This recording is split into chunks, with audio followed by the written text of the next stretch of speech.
하나님의 다림줄을 통한 회복 9번째 시간입니다. 우리 지금까지 살펴본 것처럼 하나님의 다림줄로 기준을 삼지 않으면 우리의 벽들은 삶의 폭풍에서 흔들리다가 무너지게 되어 있습니다. 이 모든 것이 다 무너진 후에 하나님은 우리의 인생에 새로운 벽을 세워주시기를 원하십니다. 왜 새로운 벽을 주시기를 원하실까요? 하나님은 우리가 흔들리는 불안정한 성격의 벽 속에서 사는 것을 원치 않으세요. 그래서 또 더 이상 벽이 없어서 위험에 노출되어 사는 것조차도 또한 원하지 않습니다. 그러면 하나님이 어떻게 우리의 성격의 벽을 세우시기 원하시는지 우리가 함께 보도록 하겠습니다. 이것을 돕기 위해 이스라엘 역사를 다시 한번 잠깐 살펴보겠습니다.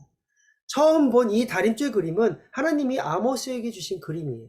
그리고 하나님은 아모스에게 북이스라엘에게 가서 하나님의 심판에 대해 전하라고 보내십니다. 그런데 무슨 일이 일어났죠?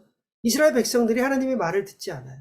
계속 하나님의 다림줄과 상관없이 살았기 때문에 포로로 잡혀가게 된 것입니다. 북이스라엘 백성들이 포로로 잡혀간 지 얼마 안 돼서 남유다도 포로로 잡히게 됩니다. 남유다는 북이스라엘에 어떤 일이 일어났는지도 알았음에도 불구하고 자기들은 괜찮다라고, 괜찮을 것이라고 믿었던 것이에요. 벽이 무너지고 도시는 불타버립니다. 이제 하나님의 백성 모두가 다 포로로 잡혀간 것이에요. 선지자들이 예언대로 된 것입니다. 하나님의 말씀을 듣지 않으면 우리는 문제가 생겨요.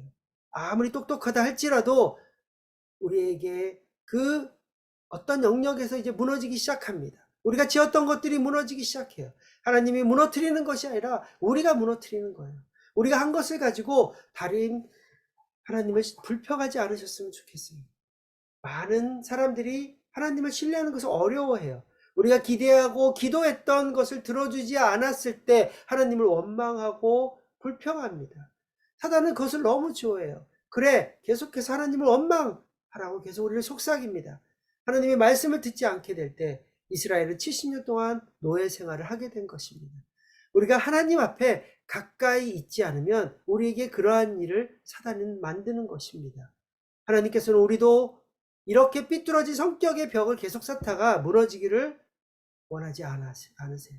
그 포로의 시간 동안 사람들은 하나님께 간절히 부르짖으며 기도합니다. 그들이 마음으로 하나님께 울부짖기까지 자신들의 그 삶의 문제를 진심으로 다루는 그 과정이 70년이 걸렸던 것입니다. 하나님께서는 이 기도를 이제 들으십니다. 에스라 3장 3절에 보면 우리의 가장 먼저 이스라엘 백성들이 회복을 원해서 돌아와 맨 처음 한 것이 있습니다. 그것은 3장 3절에서 말씀하는 것처럼 제단을 쌓는 것이었어요. 우리가 열국 백성을 두려워하여 단을 그터에 세우고 그 위에 조속으로 여호와께 번제를 드린다라고 말씀하고 있습니다. 왜 이들이 희생제사를 드려야 했을까요? 바로 죄 때문입니다. 우리가 제사를 지낼 때 하나님은 우리를 용서해 주세요. 용서함을 통해서 그 죄를 다루는 것입니다. 그들이 축복만 받고 축복을 준 자를 잃어버린 경우가 있어요. 많은 사람들이 하나님을 찾는 것보다 하나님의 축복만을 찾습니다. 제단을 통해서 하나님의 임재, 하나님의 회복을 다시 경험되어야 합니다. 우리의 마음속에 제단이 있습니다. 우리 마음속에 아직도 있는 이 제단을 우리는 날마다 방문해야 돼요. 우리가 안에 어떠한 정욕이 있는지 제단 앞으로 가지고 나아가야 됩니다. 이 제단은 하나님의 다림줄이 내려지고 하나님의 다림줄에 동의하는 것입니다. 하나님께서 우리에 관하여 말씀하신 것에 대하여 예 라고 말해야 합니다. 대답해야 합니다.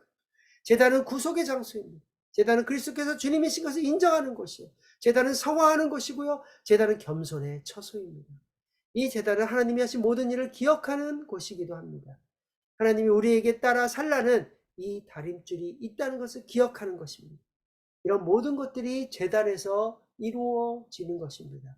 이렇게 이스라엘 백성들이 포로에서 돌아와 돌무더기와 폐허가 된 그 자리에 가장 먼저 한 일은 바로 제단을 세워 자신들의 죄를 처리했던 것입니다. 그 이유는 하나님과의 관계를 회복해야 했기 때문입니다.